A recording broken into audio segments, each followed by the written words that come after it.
بسم الله الرحمن الرحيم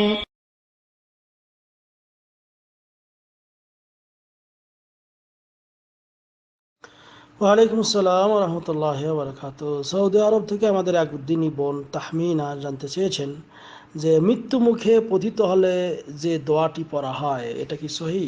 সেটা হলো আল্লাহুম্মা গফিরলি ওয়ারহামনি ওয়া আলহিকনি বির রফিকিল আ'লা, যে হে আল্লাহ তুমি আমাকে ক্ষমা করো, আমার প্রতি দয়া করো এবং আমাকে মহান বন্ধুর সাথে মিলিত করে দাও।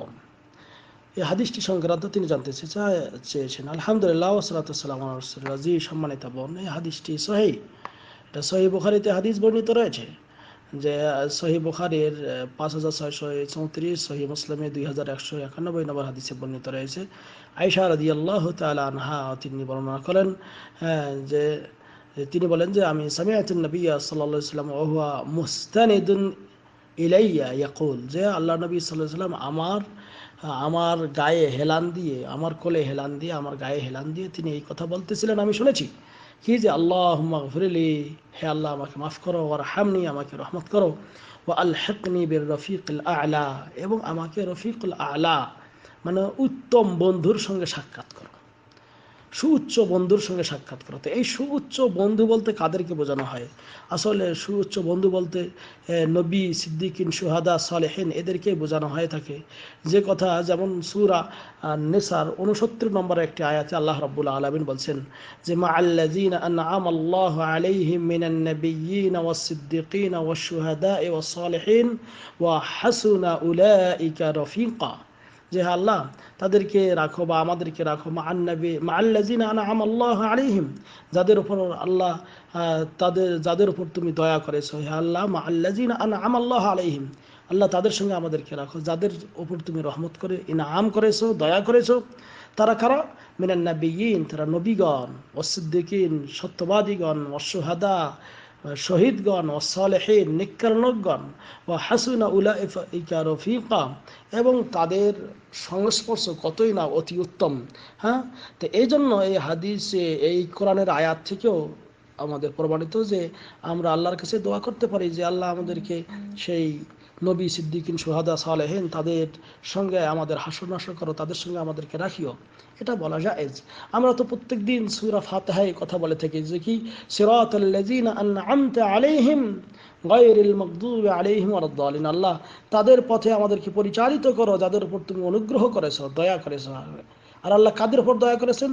নবী, সিদ্দিকিন, শুহাদা, সালেহিন।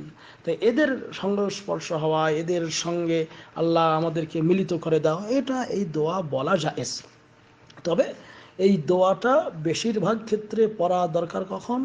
যখন মৃত্যু মুখে পতিত হবে, অর্থাৎ কোনো মৃত্যু ব্যক্তি মনে করবে যে আমি তো মনে হয় এখন চলে যাব, হ্যাঁ, তখন এই দোয়াটা বেশি বেশি করে পড়া উচিত।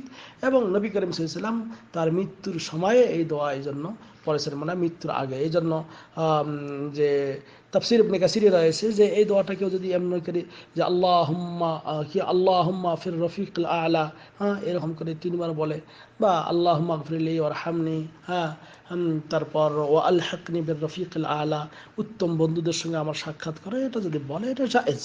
তবে উত্তম এবং শ্রেষ্ঠ হলো কি যখন তার মৃত্যু প্রায় কাছাকাছি এসে যাবে এই সময় বলা হয়। এখন কেউ যদি অন্য সময়ও বলে এটাও জায়েজ আছে, কেউ কেউ বলেছেন সেটাও জায়েজ।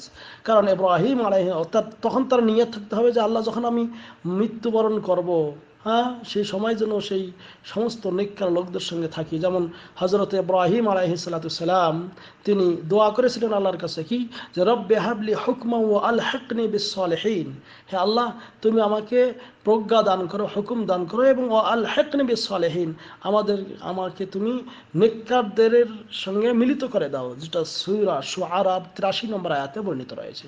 অর্থাৎ যে হে আল্লাহ আমাকে তুমি দুনিয়া এবং আখিরাতে নেককার লোকদের অন্তর্ভুক্ত করো, তাদের সঙ্গে আমার সংস্পর্শে দিয়ে দিও। তো এরকম করে নবী করিম সাল্লাল্লাহু আলাইহি ওয়াসাল্লাম ওই জন্য তিনি যে আল হেকনি বির রফিকুল আলা বলে দোয়া করেছেন, যে নেককার সিদ্দিকিন সুহাদা সালেহিন নবী রাসূল তাদের সংস্পর্শে চেয়েছেন।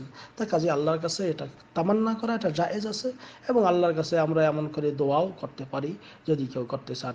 কিন্তু বিশেষ করে এই দোয়াটা আমরা মৃত্যুর আগে, কখন মারা যাবো বলতে পারি না, কিন্তু অনেক সময় ইহতিদার অর্থাৎ মৃত্যু প্রায় এসে গেছে এরকম মনে হচ্ছে, আপনি এই দোয়া বেশি করে পড়বেন, আল্লাহুম্মা গফিরলি ওয়ারহামনি ওয়া আলহিকনি বির রফিকিল আলা। হ্যাঁ, এই দোয়াটা বেশি বেশি পড়বেন। হাযা আল্লাহু আ'লাম বিসওয়াব। সাল্লাল্লাহু আলা নবিয়িনা মুহাম্মদ। আসসালামু আলাইকুম ওয়া রাহমাতুল্লাহ।